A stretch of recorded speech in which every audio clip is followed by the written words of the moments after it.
Because I know that there are young Nigerians that can even produce cars that you see today. There are young Nigerians that can farm very well. And I want to finish here, and I want to see one of you saying I want to be governor. Today, now, after this one, I want to see. Now you might think, how do I get the money to run for election? How do they raise money? How?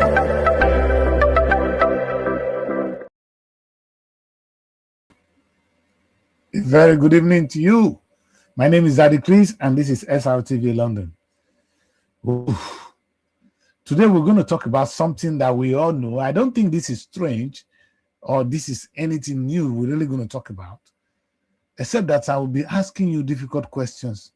The questions I'll be throwing to my guests here tonight is the same question I think you should answer at home. And the simple line is this: the fields are green, but the stomachs are empty. The fields are green, but the stomach are empty. It doesn't add up. It does not make sense, as my chief will say it. A nation so blessed with all the beautiful land. Today, I don't want to even talk about all the other natural resources God has given to us. But if we don't agree, God gave us a farmland. Every community in Nigeria has the potential to farm. And nobody is disputing that. I don't think you are disputing that. But the fact that we still go to bed hungry, the disconnect, maybe I'm not intelligent enough. I want my expert to talk me through that today, and hopefully we can make sense. And that is why this has been one of the things that disturbed me a lot. And I said, let me talk about it maybe for 2 days, because I don't think we can finish this today. But let's start, do as much as we can do to it today. For those of you at home, the way they say the primary duty of a government is to protect lives and property, I don't think so, really. The primary duty of government is to provide, is to manage. You see, the word politics means management. What do they manage? Manage our resources. Now, Nigeria is blessed with two things. We are blessed with natural resources. We are blessed with human resources. What I later find out, I thought we are more blessed in terms of natural resources, but I later discovered that we are actually more blessed when it comes to human resources. What we have is human beings who can do things. They just need some little bit of training and they will get on with the work. And I want to take a look at this, and I'm sure when my guests joining me now, we're going to talk about it. We have young people who are graduating from the universities every day. You cannot tell me all Nigerians are lazy or they don't want to work. Maybe that is the case. Are you saying they don't want to work? If they want to work, Mr. President, if they want to work, Mr. Governor, if they want to work, my king, young people are there. The land is there. Why can't we farm? Now, when I use the word farm, people frown at it as if it's the farm of those days. No, we no more farm these days now. It costs little now to bring in equipment and farm in a big way. And I say to them, every day I have to see young people coming to me, they want to work. They want to be in the media, they want to work. I want to be a presenter, but I ask a question. If you come with me and I pay you 100,000, in 6 months you'll be earning 600,000. If that's 6 months, if you plant cassava in your father's land, I'm sure you will earn a minimum of 2.something million in the primitive way. And now, are you saying that the government is not looking at this sector? These are the areas I want us to look at today. Today, I have an expert. He's really an expert by his own definition. I've watched him grow. I've watched him talk about farming. He breeds farming, and he has gone around the whole of Africa, and he's right here with me today, and he's going to talk me through this. He's going to talk us through this very important topic. Benjamin, I'm bringing you quickly on board. If you sit up so that the people will see your fine face, let's have Benjamin on the platform, please. Benjamin, oh my God, what happened? Your door is, we're not seeing your height. If you can put your camera down more, position yourself a little bit better. All right. Yeah. Okay, is it better now? No, not yet. Not yet. Let's try and get you position. Get it right. I'll bring you back. All right. Just position it right because your light is on one side. Yeah, we're going to have Benjamin right back. You know the challenges in Africa. These are some of the things we're talking about.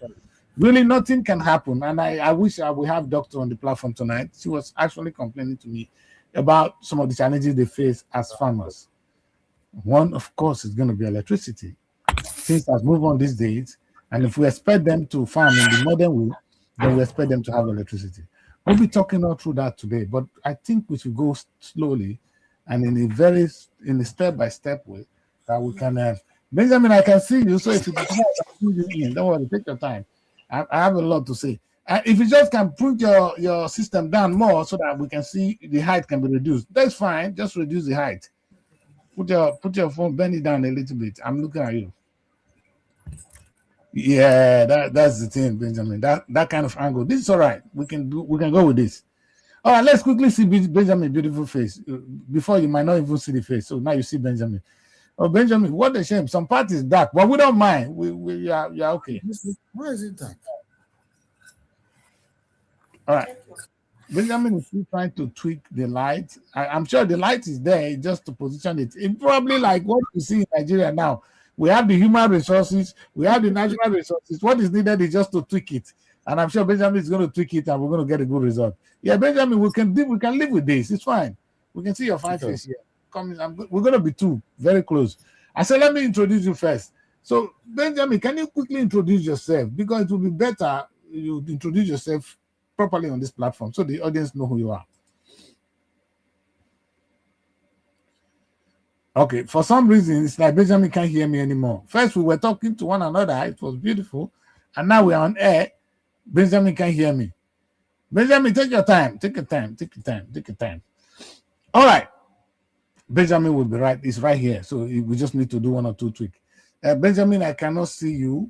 I cannot hear you. So if you fix your sound, I'll bring you right back. In case you don't hear me, just try and reach out to me. So Nigerians, I'm asking a question. They have the whole of Africa. That we Africans, we go to bed hungry is beyond my understanding. Benjamin, are you there? No, it's not here. All right. Beautiful. I'm sure I'm going to have Benjamin back now. Now, this is the point. That we Africans, with the blessed land, I said something. I said, had Marcus Garvey had land in the then United States, had he had Africa as his own land to farm, the man would have done wonders. And up today, like my man yesterday, Muhammad passed a judgment. I will pass a judgment today. And this is a judgment.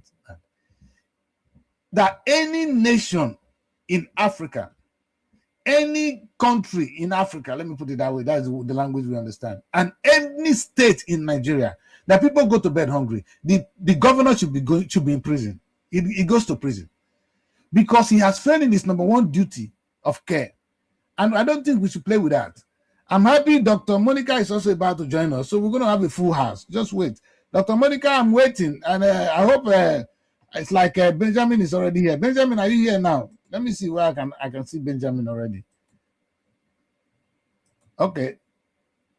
Let me add Benjamin to the stage. Benjamin, can you hear me? Loud and clear. Wonderful.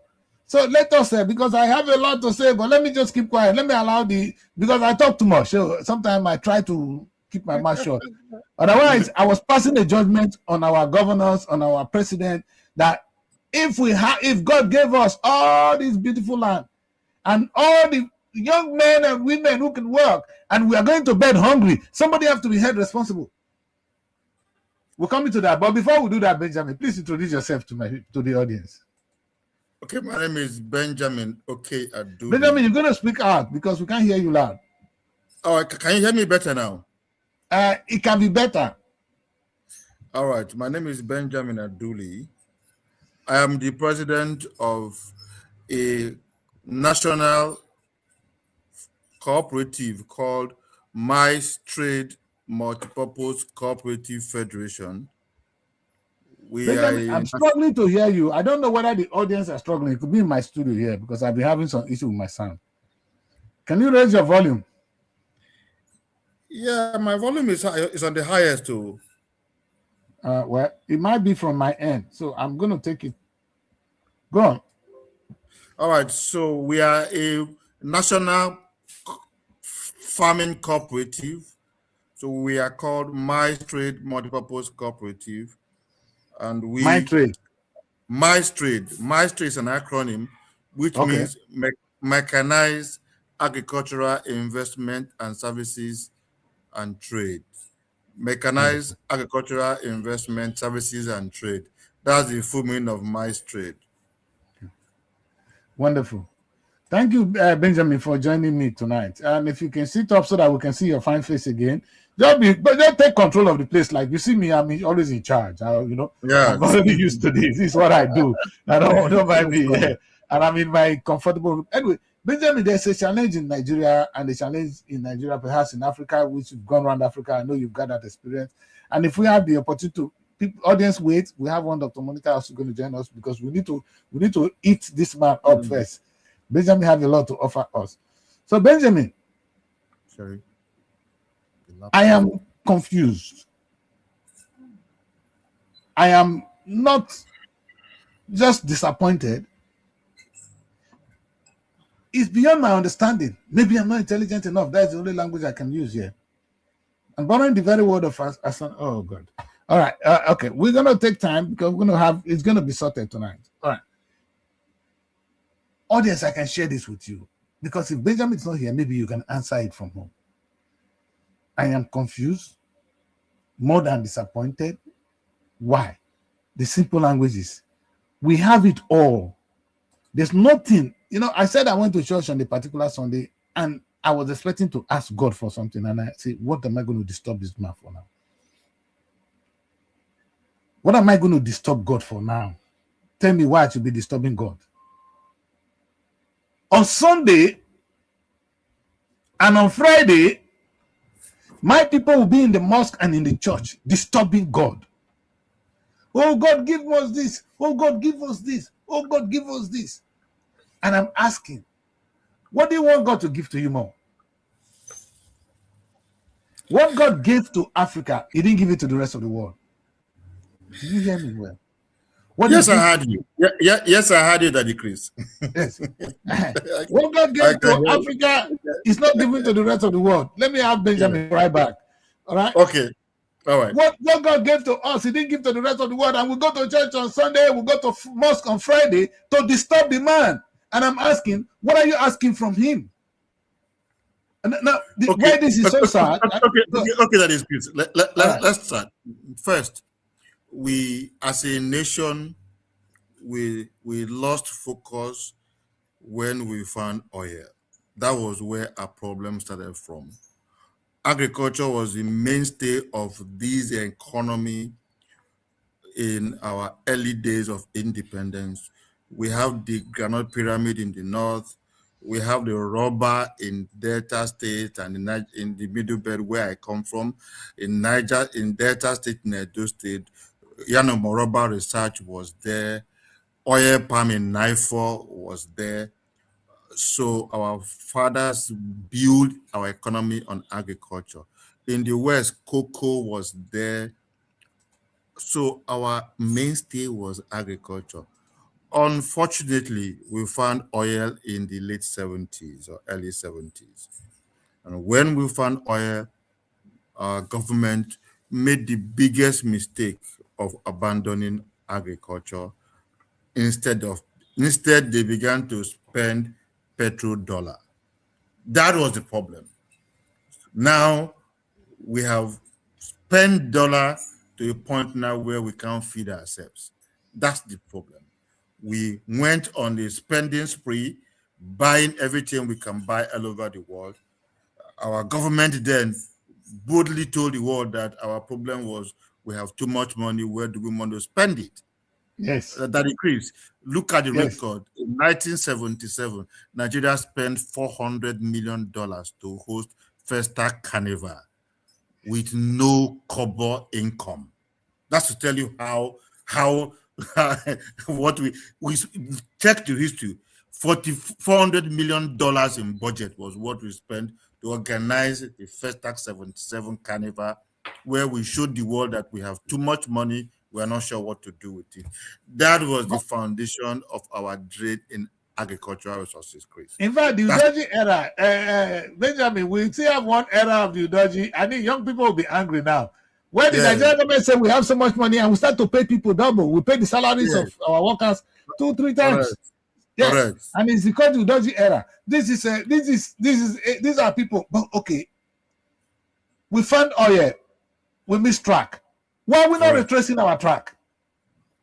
Well, it's like when you are drunk, Daddy Chris, before you can retract yourself, you need to first of all detox. You know what you call detoxification? Yes, You yes. need The alcohol have to go out. You have to clear your head first. Yes. Now, I think we have started clearing our head because now it's obvious that the oil era is no more. First, the truth is that we really don't have enough oil anymore. And I will explain to you why. Dangote refinery today needs 650,000 barrels of oil to refine. Bros, believe it or not, Dangote is importing crude today to refine. Believe it or not. We cannot supply Dangote oil, crude oil to refine. Dangote is planning to expand that refinery to 1.4 million barrels of crude oil.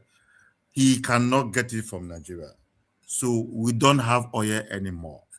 That's the truth. We can't meet the demand because Of course, with the crisis in the Niger Delta too, exactly. how can they have enough oil?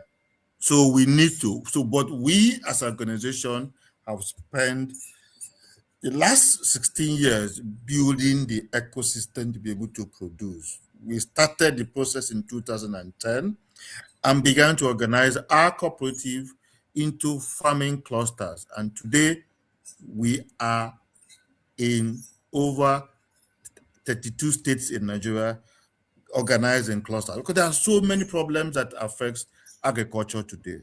And I'll list them for you. Number one is that our farming techniques are all old and antiquated. And I'll tell you why. Take rice, for example. An average farmer in Nigeria gets about 4 tons per hectare from rice seed. In Thailand, it is 7 tons from the same hectare. Why? Because our farming skills are already antiquated. Our farmers are still using cutlass and hoe, are using old technology that does not work anymore. So we need to upscale that skill by, first of all, modern farming. It is not farming by guessing. It is not going to God to do night vigil. No, you test the land first and see what ingredients and what nutrients are on the soil. It is that What test we have that in will, that test that will determine what you plant. And when you plant, you monitor it. You ensure that the land has enough water, the land has enough sunshine, and there are technologies to help you monitor all of this real time. All of this did not exist when we started, but we have built the ecosystem one step at a time. Now we have the technology to test our soil.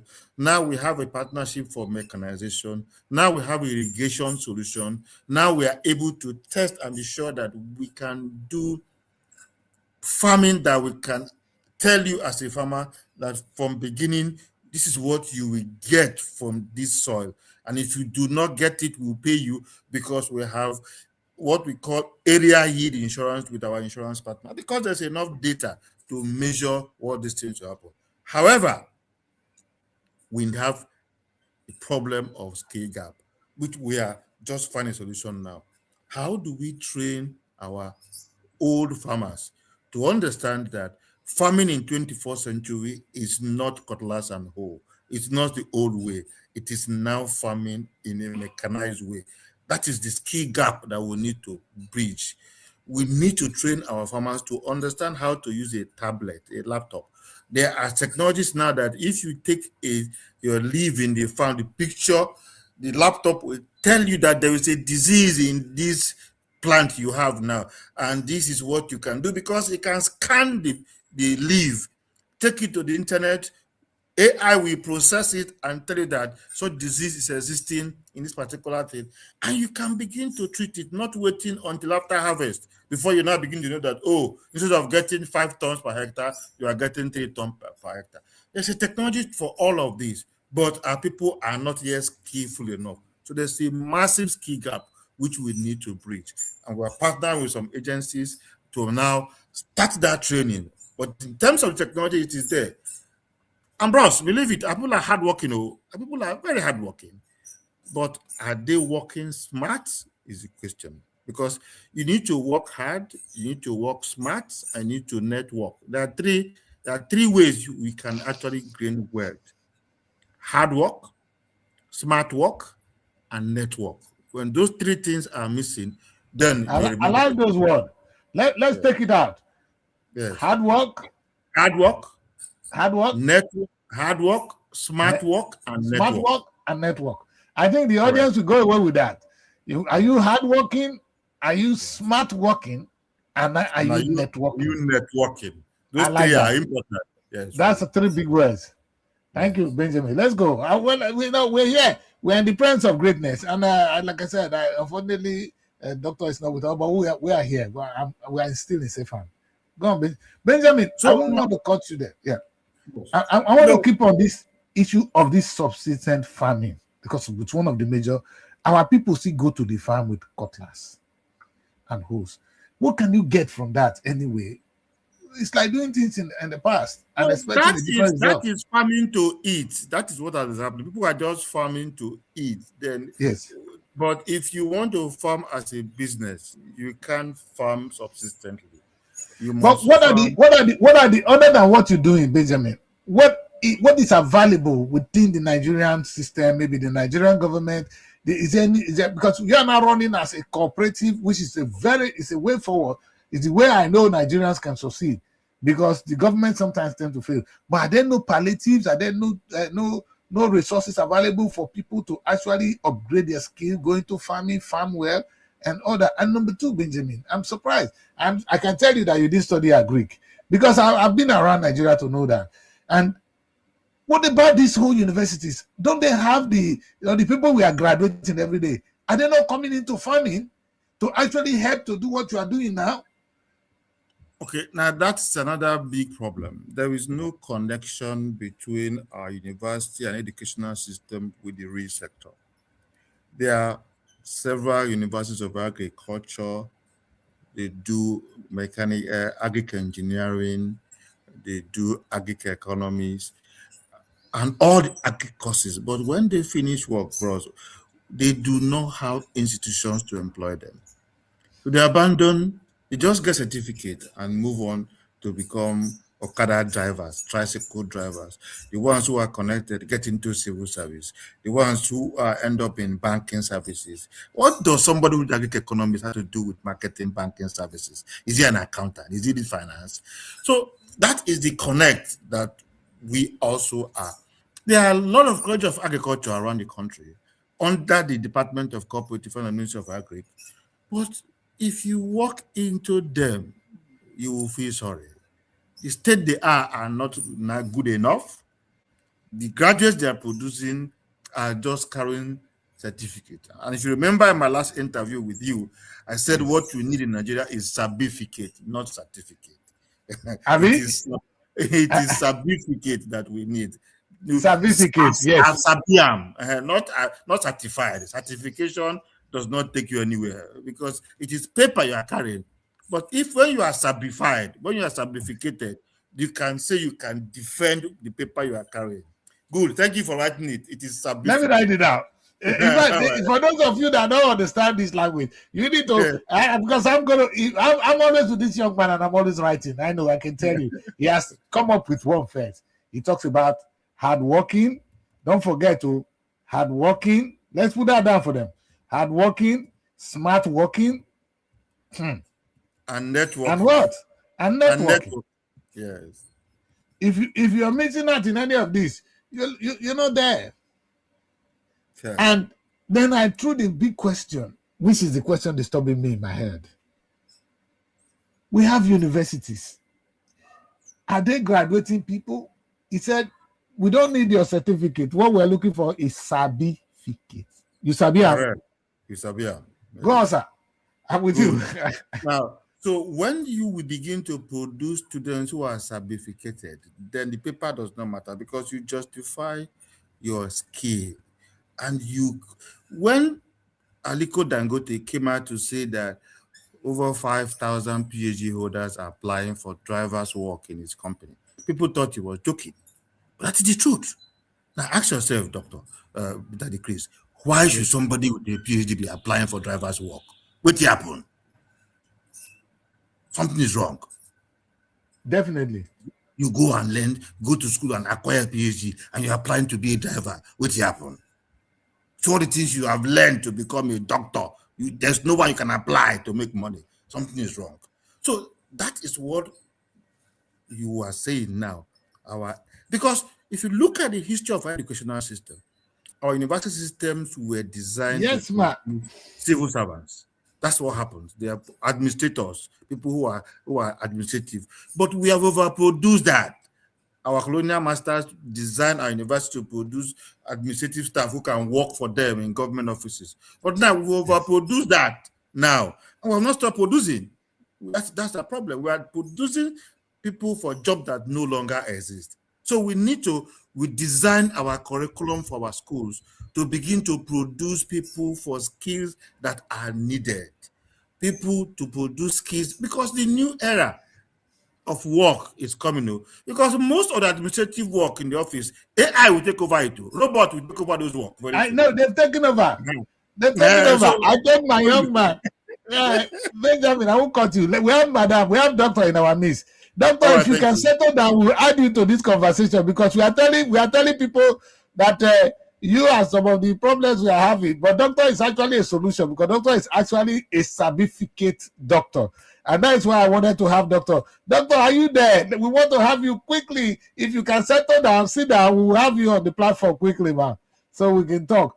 Doctor is running a similar thing, what you are doing, but doctor is having her own center where she's actually doing some of the things we're talking about, but in a very small scale, and it can only grow bigger. And these are the kind of networking we're talking about. Sometimes hard working is not enough. Smart working is not enough. Sometimes you need to network. So, and that is one of the things we have here. Doctor, can you quickly throw a voice to what we have here, ma? I don't know whether you can find a place and talk to us. Good evening, sirs. Good evening, ma. Yeah, I'm sure you can hear me. You can hear me now. All right. So, okay. We understand. We understand where you go. And for your information, for those of you watching, this is Dr. Monica. She's the only person that can better introduce herself. Doctor, tell us about yourself a little bit, so the audience will know they are in the presence of greatness, like me. Okay. Thank you so much, sir. Dr. Monica Soniododo, an agronomist. I'm the CEO of Monique Gardens, situated in Tanke, Ilorin, Kwara State. So we develop the garden to inspire women and youth towards agripreneurship. And we have students from different universities. We are very close to the University of Ilorin, so we have more of their students coming for IT. We have students from Ajayi Crowder, Al Hikma, Futmina, coming for IT to learn the practical agriculture they are studying in school. Most of them tell us that they normally tell us that they do more of theory and they head of the place, and they want to come and learn the practical aspect. So, and we're happy to always have the students around here. So, and by the time they spend 3 months, 6 months, we're always happy when we get feedback from them that they have learned something. So I'm so happy to be part of this platform, because the little I've seen, I've heard here, I've learned a lot. Especially doctor that just said we have to be hardworking. We have to be hardworking, smart working, and networking. Exactly. And he came up with the issue of certificate. I know you will agree with that. Doctor, I know you've been through a lot. You've seen young people graduating every day, and they seem to be doing nothing with it. And he's talking about certificate. Where does that come from? That is a big word. That is his invention too. What do you have to say about that? About the certification of the Nigerian state? Yes, Nigeria, I don't know why we just want the certificates. We are not looking at the skills. except now that the ITF, in collaboration with federal government, they are trying to do this, their super project, where they train people in the practical form of what they have learned. We participated in Super 1 and Super 2. So we are waiting for the next trainees. But what I've always suggested to them is you don't just train people and throw them away. Empower them, no matter how little. That's the mistake we are making in Nigeria. It's like we still look at the certificates, we place it, even if the person with certificate has nothing upstairs. The person that has the practical work, they just put them behind, which is not a good one. So those are the kind of things this platform should look for, how to encourage people who have the practical knowledge should be given opportunities to showcase, and then so that we can move forward, we can grow in the agricultural sector. In fact, that of our Greek is not something we can afford to play with, Nigerians. And because this is like the title of this show tonight, it's really difficult for me. I said the field are green, but the stomach are empty. And these are the little things causing it. Because if we can farm, we have the human beings, we have the young people who can do the work, we have the land. Yes. And so it's just the disconnect. Maybe it's the networking. What Benjamin taught us today is something I want to take away. We need to know what we're doing, be hardworking. We need to be actually smart working, because sometimes this issue of smart working is important. That is where you come in, doctor. Doctor, when you've got the training, you got some knowledge, which Benjamin is talking about. Technology, AI is moving things. I actually watched a farm in Israel, and what I saw, they have this irrigation system which is controlled by AI. AI control the amount of water that goes into the soil. So it will drop when it's too much water, it will stop. So it is controlled. The irrigation is controlled by water. It's controlled by AI. That's to tell you there will be no time where there will be too much water for the plant. Imagine how that plant will grow. And that's the kind of things we're talking about. And then finally, the networking. I think there's a big disconnect between the university education and what is happening in the field. That's why they come to you, doctor, for what you do. And look at what Benjamin is doing. Benjamin is here doing exploits within the same industry that we are hungry. So Benjamin, let me come back to you. In my book, I call it Burn the Lecture Hall. I know it's arrogant and it's revolutionary. I said we should burn down the lecture hall and make sure people that goes to school are given the technical skills to come out. So I'm going to ask a question. Are the people we're graduating, do they know what they're doing? Do they come out ready to work? Are they employable? Let me ask that question.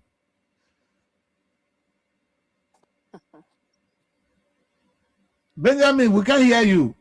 Maybe are you on mute? Okay. All right. Can you hear me now? Perfectly. The truth is our university system are producing liabilities now. It's unfortunate, but that is the truth. Our university system are producing liabilities and not assets because of this overemphasis in paper. People are encouraged to cram to pass exam. People are encouraged to cheat to pass exam. People are encouraged to pay lecturers to pass exam without emphasis on, do you actually have the skill? Can you defend those papers that you are carrying? That's why I said we need to launch a certification program. People should be made to understand that a pilot who cannot fly an aircraft is a liability, because when you put him in the cockpit, he's lost. It doesn't matter whether you have the certificate of being a pilot, but if you cannot manipulate the machine to leave ground and fly, you are not a pilot. Same with an engineer. An engineer who cannot do the work of engineering is not an engineer. Same with, call it an architect who cannot design and draw is not an architect. So let us stop putting emphasis on paper. The paper is useless if you cannot defend the content of the paper. The paper is supposed to describe a knowledge you've acquired, supposed to describe a skill you've acquired. So when you don't have a skill, of what use therefore is the paper. So Our university system, therefore, we need to rethink and we need to reorientate both the lecturers and the students, because all effort is on pass and get certificate, not whether you actually can defend that certificate. So in agri sector, our mantra is certification. We take you to the farm. There are graduates of agri-science who does not know a cassava leaf now does. Agricultural scientists who went to read agriculture and he don't know farm, he don't know the difference between maize and corn. So how do you call yourself an agriculturalist if you cannot demonstrate what you have? So we are working with there's a platform called Wahoo that we have just gone into a partnership with now, where we are launching a scheme to train 1 million farmers. 1 million young farmers. And when I say young, really young people, not be those kind of politicians young, where we say somebody 50-something years, now still youth leader for Nigeria. No, we mean really young ones from the ages of 16 to 35. And the training will be free, completely free of charge. And we will also get them to do practical training in farms, in what we call demonstration farms. We are starting with rice in Kogi State. We are working with 5,500 women in Kogi State, where each of them has 2 hectares. That is 11,000 hectares of rice farm in Kogi State. We are going to train them in the farm. And no, let me tell you something else. Even the farm itself, the content alone is a business, because we will have them record their training program, their farm, and turn it into digital content so that students can use that to train in the farm. We have a platform that will come Zimo Clan, where you can download the app and just play it. So instead of wasting your time on YouTube, on TikTok, wasting your content on your data, use that time to learn practical farming on your phone so that you can acquire the skills. So that when you enter the farm, you know how to practice poultry, you know how to practice piggery, you know how to practice animal husbandry. All you can be digitized today now in what we call a metaverse. So that when you are going to the farm, you've already acquired the skills from your phone, from your computer. You have done the practical thing, and then you can know how to learn these things. Go to Thailand, bros. You can use a drone to spray 30 hectares of farm with fertilizer. One drone, one. You can spray the whole drone for one person, because technology has defined these things. But here we are still carrying cutlass at home. To do what? What are you using cutlass at home to do in this modern era? And that question goes to Madam, goes to Doctor. Doctor, look at the accusation.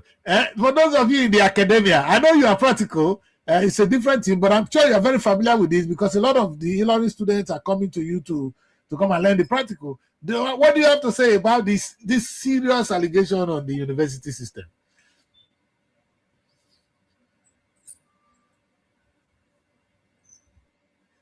You're on mute, man. Unmute your phone. Okay. Can you hear me now? We can hear you loud now. Yes. You can hear me now? Yes. You see, that's the problem. I don't know how we are going to correct it. The university system, I don't see why students of agriculture will stay from 100 level to 400 level before they will go for IT for 3 to 6 months to learn the practical, instead of them to be doing the practical work from the beginning. So I don't know, the short time that they give them to do the practical is not enough for them to learn much. And some of them that I have talked to, some professors, I keep telling them the university has a very vast land. Why can't they? Okay, they bring their students. They are even calling me from the university, want to be bringing the students directly to you, not them coming on their own, because the university wants to look at it as if they are the ones posting them. Okay, why can't you set up some of these things within the university system? Thank the you. ones you can take. So that's the thing I'm thinking. Let me add to what Dr. has said. Let me give you data. Yes. OAU is one of our partner universities. OAU is sitting on 11,400 hectares of land, bro. Repeat that, sir. Let them hear us. OAU, Obafemi Awolowo University in Ife in Osun State, is sitting on 11,400 hectares of land. It is the VC who gave me the data. I'm not taken from third party. No, it is not. It's not fake. Now they live in villages. All our universities are villages. They are villages by design. Abuja University is sitting on 15,200 hectares. I can give you the data on and on and on. Nigerian universities have vast land doing nothing. So they can feed the nation. And the universities are still going to Abuja to ask for money to pay salaries. Something is wrong. Thank you, sir. Certification. Even the university itself need to wake up. They need to, this is exactly, and I think it's not even in Agric alone. You know, that's why I wrote my book, and it's in every sector. A university should be a money-making machine, not a place where you go and let me share that data for you, sir. Okay. Harvard University in the US, the endowment fund of Harvard University is $38.4 billion. When I checked that last year, the university, Harvard University's endowment fund, is valued at $38.4 billion. Ask Nigerian universities, how many Nigerian universities can boast of 1 billion naira? They're not making money.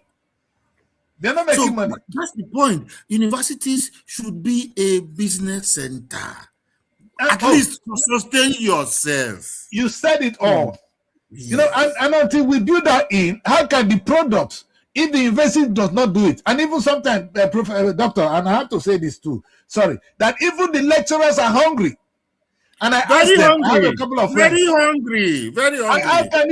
How can you tell me you are intelligent and you are hungry? You must be able to convert your skill into something economy. And that is where I'm going to come into the economy of agriculture. Is very important to me on this show today. I want to spend the remaining 18 minutes on that. Let me share some things with you. When I met with the VC of Obafemi Awolowo University, interestingly, he is an he read agric economist. Okay. And he told me something that shocked me. He said, "Ben, as at that time when we had this meeting, the president of ADB, Dr. Akiwumi, read agric economist and is an alumni of OAU.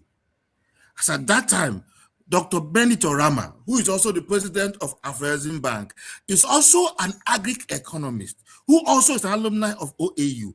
And I asked him, Mr. VC, are you saying that you produce the two most successful bankers in Africa who are excelling, and you have not brought them to OAU to impact on the university? Just look at that connect. Investing in the university is the safest place to make money, because if I farm in the university, I have the talent, I have the skill, they have the knowledge. You have the cheap labor. Oh my God, how can I get it wrong? Cheap labor. How can I get it wrong? And we're going to come to there. We're coming because we're coming back to the economy. We're going to at university. We have a day with you. We're going to address that when it comes to education, especially when I'll be looking at my book. But let's go back. Let's go quickly. Let's talk about the economy of agriculture. Is it profitable? Can somebody make profit? Because the reason I'm saying this is I organized Nigeria Week in London. We're looking for where to put our money. There's a day I interviewed somebody in Benue State, and I asked them, the boy was describing how we can farm in Benue State with about 2-3 million and we'll make profit. And I said, we have that kind of money. If you tell us and we are sure, we will put money. So let me give you a simple economics. Let's focus on rice economy. Okay. Today, you will make at least 4 tons of paddy rice per hectare. What it costs to produce, the economics of production for paddy rice, depending on where you are, vary from between 900,000 to 1.5 million naira to cultivate 1 hectare of rice. Rice is a 3-month crop, which means that you can do that 3 times a year. Only 3 months? 3 months, yes, 3 months. So you can do 3 times a year. Now, As I speak to you now, paddy rice in Nigeria is selling at 500 to 520 per ton. So if you multiply that by 4, so multiply 520 by 4, you know what it will give you. If you invested 1.2 million to 1.5, you know your profit is between 700 to 820,000 naira per ton. That means per hectare. So if you do 3-4 hectares, do the mathematics. It is not rocket science. Oh and as I my speak God. to you, as I speak to you, we are But still why are importing you rice. people not exposing us? Because we want to farm, we want to invest, you know. And sometimes Nigerians, and those of you in abroad and anywhere you are today, I'm giving you one big place where you can invest your money and you are safe. And these are the things the public might not be aware. You understand? There you need some money to do what you do, and we look for where to put our money. And even you see, most of the thieves that people stealing money, I'm sure they will happily put the money into farm. You see, I said to Nigerian politicians, even if you steal the money and you don't take the money out of the country, you are forgiven. Steal the money, put it into farm. Let them multiply the money for you. Because what we need is money to work. Nobody owns money. He's going to die and the money will be there anyway. So I don't mind who steal money. As long as you don't rape the country, I don't mind. Just spend the money there. And one of the area politicians, you fool, put the money in the farm. Because I can hear what this man just said here now. One certification. I don't know what to call Benjamin anymore. He teach me things I don't know. You understand? And I'm sure Madam will talk to us also. Doctor will talk to us a little bit about the economy of the farm. And I really want you to add to what he has just said, man. Because this is important. How can we have this gold? Not oil now. This is gold money. We think oil money is big, but this is 3 months. I get a turnover from rice farm. 3 months. You know, I've been in this place for so many years now, and I interview politicians, those who want to become governors, and these are the things I ask them. What will you do to generate money should you become governor? Because one of the litmus tests, I believe, to be a governor is how much are you making? Like I always say to the VC, you are a vice chancellor, sir, how much is your university generating? That's how I think. I think simple. And so, and most of them, only one baggy, he's late now, blessed memory. He said, I don't need oil money from the government. If I farm in Isoko land, he was telling me the statistics, that he has enough. There's a man that thinks outside the box. So, like you said, Benjamin, we are trapped in that oil trap. We need to come out. But let's hear from Doctor. The economy, is it something we can invest and make money? Because you have a beautiful land where you're already working, Doctor. What can we do? Because the reason I'm doing this, I'm going to invite these two of you to Nigeria Week London. We need to see two of you one-on-one. And we will be talking with you and we will invest. We'll give you the money and you give us back. Because this is what we're looking for. We're looking for where to put the money and the money will be safe. Instead of putting it on mortgage in London, guess what? The money you guys looking for is something we can easily lay our hands on. That's correct. The diaspora have the money. Yes. So if you come to us and say, oh, this is the project, put some money and you're going to get some money. We know it's not magic. Things can go up and down. But we will work. We will invest. We can also layer insurance in case there's any problem. Insurance can then take care of it. Exactly, we cover it. And these are the areas where this is organized Nigerian Week in London to bridge those of us here. I call it the Joseph of our time and the people at home, because we have some cash which is not enough. Listen, somebody tell me I can make a business 1 million naira. Million naira, I spend it in 2 days. You understand? If I go to the restaurant, it will be gone. So if you can do something with 10 million for me in Nigeria, I will take some time and just quickly give to you and say, okay, give me a result. You understand? So, and I'm talking of populations who can do that. Many. And if it becomes a target, then we are building a home. Because all of us here, we want to come back home. You are helping us. We want to have a place to fall back on. Europe can never be the home. Home is home. So, and that's why I'm so eager. Yesterday, when I met Doctor, I was confused, and now I have you. So you taught us certification. Please talk to us more. How the business of agriculture can favor those of us in the UK. I'm being selfish here, and I'm sure those of us in the UK, those people in Nigeria can do the same thing. They can see that there's money in farming. No, money is not only in oil. Money is not only in politics. There's money in farming. That is what I want people to take away from here. So please, let's focus on the last few minutes on that. The next 10 minutes is going to be how does the money, how much do we spend? How does the money go? How do we secure it so people can look into farming? We can leave oil, we can leave politics, and we can look at farming. I'll start with I think, doctor. Yes. okay. Hello, can Yeah, you hear doctor, me? can you hear me? Yes, I can hear you. Good. So, I think there's one thing that we also have to look at. The insecurity right now in Nigeria is destroying a lot of things. Like there's a farm that I'm consulting for now. Each time I tell them I want to say, be careful.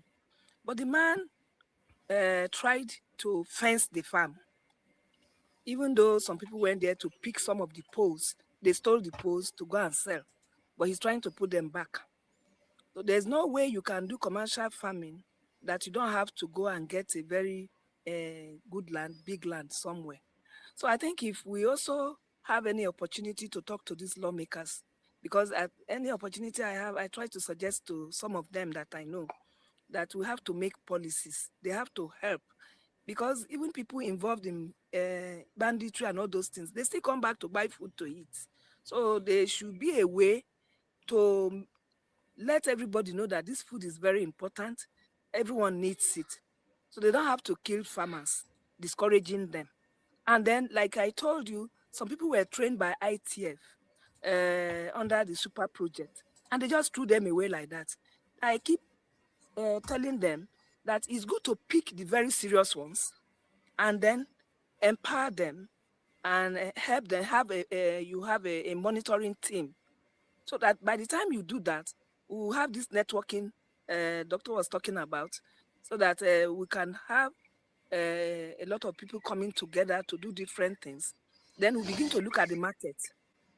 Like somebody was telling me from the UK that pepper sells very well there. Fish, there are some things.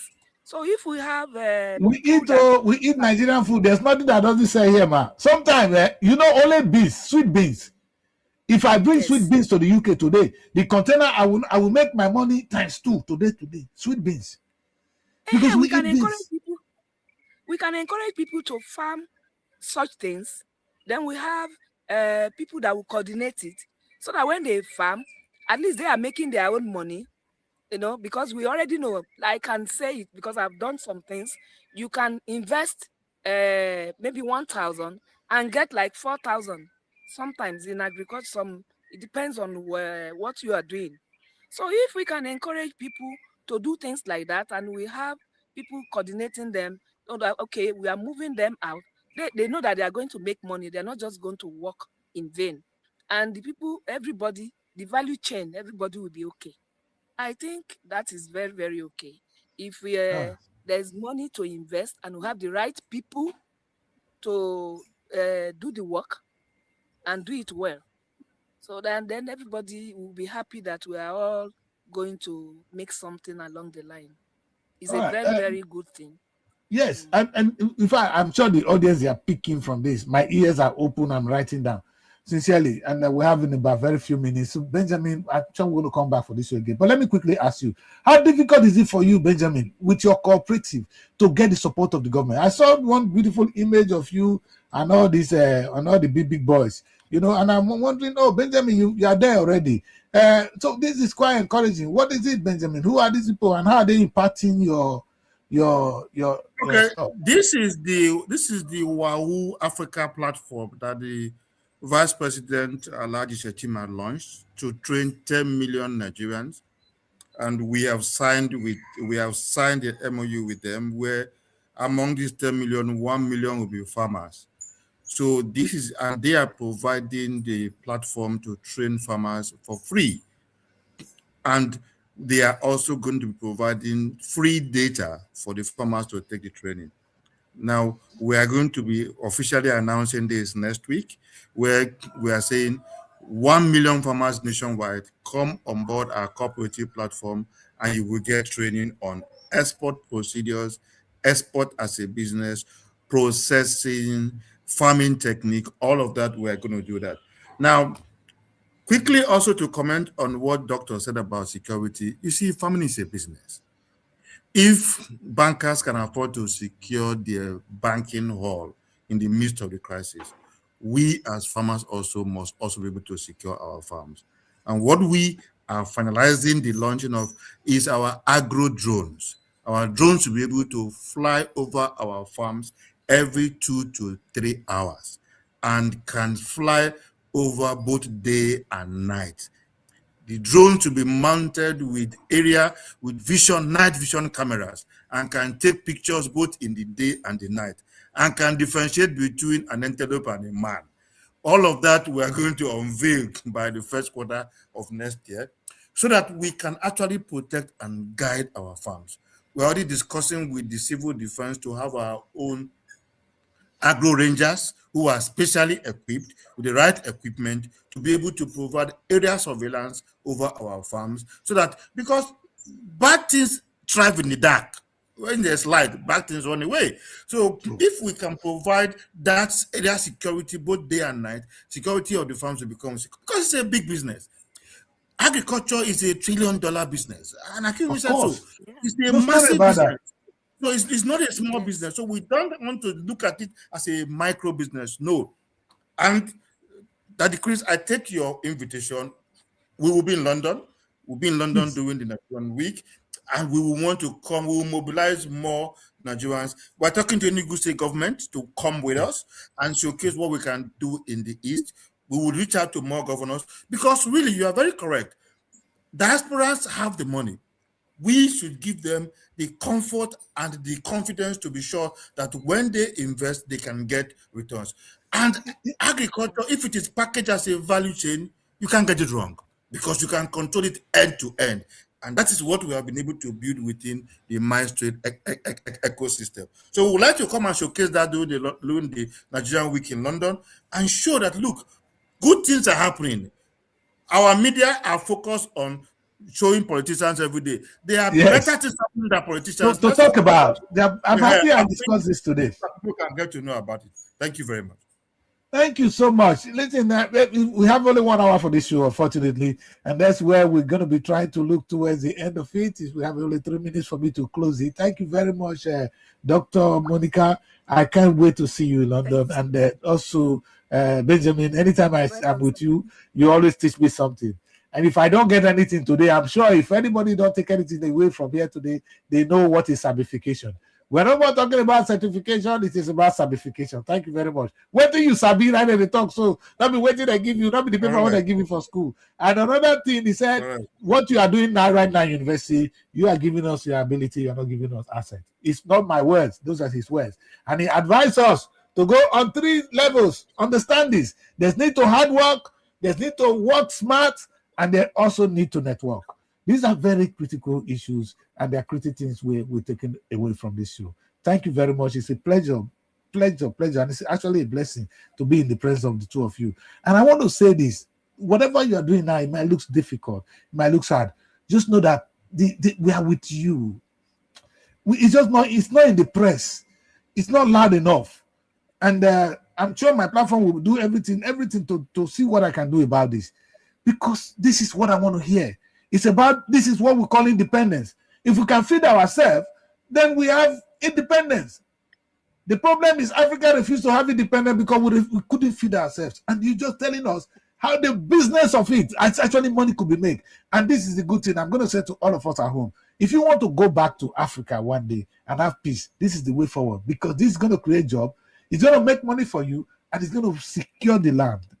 The food, what this Mohammed told us yesterday is that 90% of the problem in Nigeria is actually hunger. The insecurity we are talking about is coming from hunger. A well-educated man won't carry armor, he will not. He will not. So if we can think well and get the man to feed well and advise him, I'm sure he will listen. Right now, I can't even talk to a Yahoo boy not to do Yahoo. Because what am I going to say to him? It doesn't make sense. He's making money.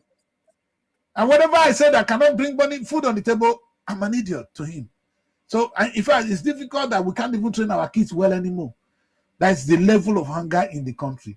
So we can't talk about morality without solving this hunger problem. Once again, I can't thank you enough. And please, it's a very open invitation to the two of you to Nigerian Week. I'm going to get your invitation ready tomorrow. It will be sent, and we will take it from there. What you taught us tonight is something I'm sure even some of the university in the United Kingdom want to hear. The education system is a failure everywhere. Even in the UK, sometimes they still produce people they don't need. They produce liabilities sometimes, not assets. And I'm sure the government of the United Kingdom will be more than happy to hear how the university can become an institution where people make money, an institution for money. Appointing a VC is like appointing a governor. He's the head of a local government, at least. And his job is to manage the resources of the place. So it's not a place where they just collect school fees and sit down in one fat office. We need to change that. We need to address that because NUC need to listen to us as well. And I'm sure when you come here, I'm going to let you give 1 or 2 lectures outside the Nigerian cycle. I have them in my contact. They will be more than happy to listen to us. Thank you very much. Like I said, it's a blessing. And always certification. We lawyer. Doctor, if you don't come Nigeria week, we get problem. I swear, we have you here this year, right? Thank you very much, my people. So that's where we're going to try and wrap the show. I'm going to say thank you very much. Thank you to my 2 special guests this evening. Well, I don't know what to say anymore. They've said it all. The economy of this, and I like what he's not just saying it. There can be security. The farm can be secure. So don't be afraid to invest in farming. And this is, I know it is difficult. If we stop investing, then the hunger continues, the insecurity grows. But if we invest and there's food around, I'm sure not the bandit will not be able to recruit more young people into the desert, into the bush where they are. It's about recruitment. So let's compete with them. I always say to government, if you, like Mohammed was saying, oh, the press is lying, then I said lie too. You know, counter, government should counter. If the bandits are recruiting young people, recruit more. Take them back. Give them opportunities. You'll be surprised that crime will be reduced. If somebody tells me that my kids are doing Yahoo, okay, I'm going to give them something to do so they don't look at Yahoo as, you know, Yahoo is a risky thing. The bandits in the bush, they know they're taking a risk. If you give them a better opportunity, I'm sure they will stop. I know this one for those people who are in the bush right now is a sad one, and it's a very difficult one, and I pray we have the leaders who are brave enough, who understand. One thing is wanting to even want to do it. Another thing is to know what to do. And another thing, to be charged with that responsibility. And sometimes when I charge them with that responsibility, they get angry with me. I always say to the president, Mr. President, since you got into office, what is it that you are producing that is bringing Nigerian money?